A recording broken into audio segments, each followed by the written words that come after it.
Welcome to Solvetic, your channel to always learn technology easily.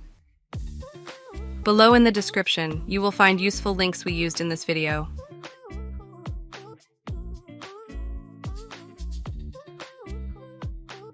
Today in Solvetic, we will see how to remove gap between pages in Word. Open your Word document. There you will be able to see the current space between sheets.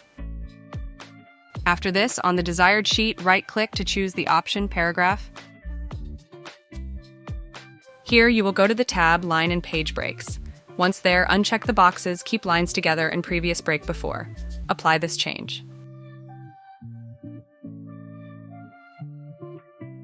Now you will see your pages without this space. Hey, remember to subscribe Solvetic channel.